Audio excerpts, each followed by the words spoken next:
In a flurry of executive orders signed on day one, Donald Trump signed an order that rescinded the executive order 14087 titled Lowering Prescription Drug Costs for Americans. This now means that the work to lower prescription drug costs is over. It's over, not under the 47th. No, ma'am. No, ma'am. You're going to pay full price, baby. You're going to pay the full price. You, grandma, me, my papa, well, y'all going to pay.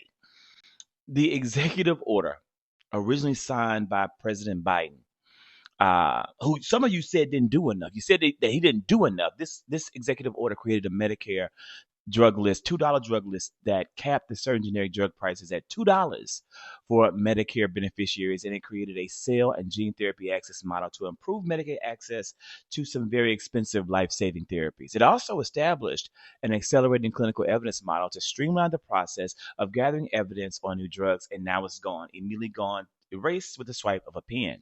These actions could have put the actions now taken by President Trump could pave the way for future drug price increases and hinder efforts to make life-saving, life-sustaining medications more affordable in the future. And, I'm not going to lie to you because I think this is very well just the beginning. I think it is a known that the drug companies out there are lobbying the Trump administration very heavy to weaken price negotiation provisions in the Inflation Reduction Act. Though Trump hasn't given his stance on the issue, this is happening in the background. And it is so, and what this is the People's Brief. Hello and welcome. And here at the People's Brief is where I talk about people politics and pop culture that that impact Black, brown, and queer communities. I get it in so you can get the info out. I promise you I won't keep you long. And it's cold. It's it's cold. Look at this. This is a new mug from Tabitha Brown, hot chocolate in it. I'm in Atlanta. Our city is blanketed in sheets of snow and ice, and it's wild. It is wild. The weather year that we're having because of the climate crisis. I said it even if you wouldn't. I want you to think about this. Today, Lafayette, Louisiana received 10.5 inches of snow. Lafayette, Louisiana saw more snow today in one day than Philadelphia, New York, Salt Lake City, Chicago, and Minneapolis have seen all season in their cities. All season. Fucking unbelievable. And to think there are people out there saying that the climate crisis isn't real. President Trump also implemented the Protecting the United States from Foreign Terrorists and Other National Security and Public Safety Threats executive order, which lays the groundwork for potentially reinstating a travel ban that's similar to the famous Muslim travel ban that he implemented during his first term. Now, the new order calls for enhanced screening and vetting for travelers seeking visas to enter the United States. It kind of makes it pretty damn hard to get one. It directs the Secretary of State, the Attorney General, the Secretary of Homeland Security, and the Director of National Intelligence to submit uh, a report within 60 days identifying countries with deficient vetting and screening processes. And then those are the countries that will be heavily monitored and screened. Based on this report, the administration may implement partial or full suspensions on admitting nationals from countries deemed to have inadequate screening procedures. The order expands the scope for denying visas or entry based on perceived political opinions, religious beliefs, or cultural backgrounds. It is a true license to discriminate. The new order is reminiscent of Trump's 2017 travel ban, like I previously said, which initially targeted 7 Muslim majority countries. However, this version appears to have a broader scope, potentially affecting a wider range of countries and individuals. Now, critics argue that this order is discriminatory and unconstitutional, but supporters say it's necessary for national security. The implementation and impact has yet to be seen.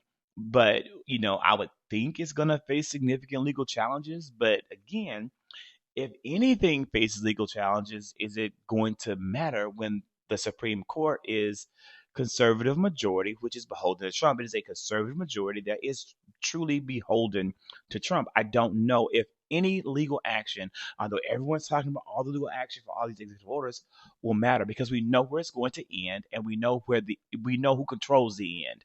Now the ultimate end is God, but in this country right now, sadly, it is the MAGA controlled Supreme Court.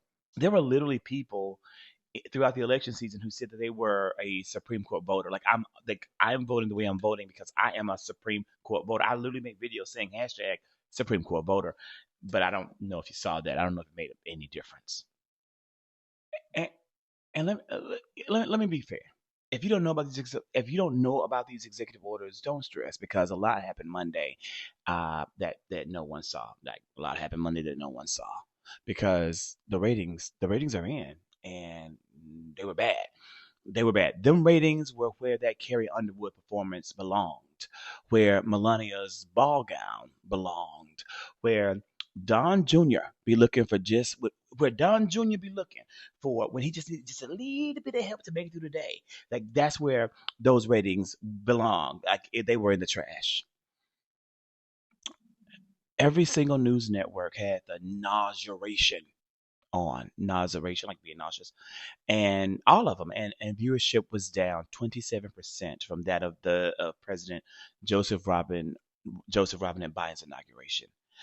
Trump had 24 million to Biden's 34, and in his at his first inauguration in 2017, he got 31 million, so it was even less than that. And I want you to note that MSNBC, which made a hard pivot right in 2024 under the absolutely disappointing leadership of our sister, Rashida Jones, who allowed them to bash Biden daily, who allowed them to question Kamala throughout the election, including her blackness, garnered the lowest views of any network to carry the event, having only 848,000 viewers at its highest. This was their lowest inauguration coverage ever. And that had to hurt. That had to hurt him. It had to wreck 47's self-serving little ego because he had celebrities there, he had dignitaries and billionaires, and the American people still didn't care. They still didn't watch. This man signed on this day by design executive orders with pomp and circumstance, allowed the press to grovel at his feet, and the American people still didn't give one single care on that day. And for the record, Beyonce's halftime performance on Christmas drew more views than Donald Trump's second inauguration. And that isn't the only bad news that Donald Trump got today. We're going to take a moment to look at this clip that has gone viral from the National Prayer Service. And I have to say that Bishop Marian Edgar Bode, I think I'm saying it probably wrong, but I don't know how to say it. I didn't watch it in real time. She's a real true American hero. I want you to take a look at this. In the name of our God, I ask you to have mercy upon the people in our country who are scared now. There are gay, lesbian, and transgender children in Democratic, Republican, and independent families, some who fear for their lives. And the people who pick our crops and clean our office buildings, who labor in poultry farms and meat packing plants, who wash the dishes after we eat in restaurants and work the night shifts in hospitals, they may not be citizens or have the proper documentation. But the vast majority of immigrants are not criminals. They pay taxes and are good neighbors. They are faithful members of our churches and mosques, synagogues, wadara, and temples. I ask you to have mercy, Mr. President, on those in our communities whose children fear that their parents will be taken away, and that you help those who are fleeing war zones and persecution in their own lands to find compassion and welcome here. Our God teaches us that we are to be merciful to the stranger, for we were all once strangers in this land. May God grant us the strength and courage to honor the dignity of every human being, to speak the truth to one another in love, and walk humbly with each other and our God for the good of all people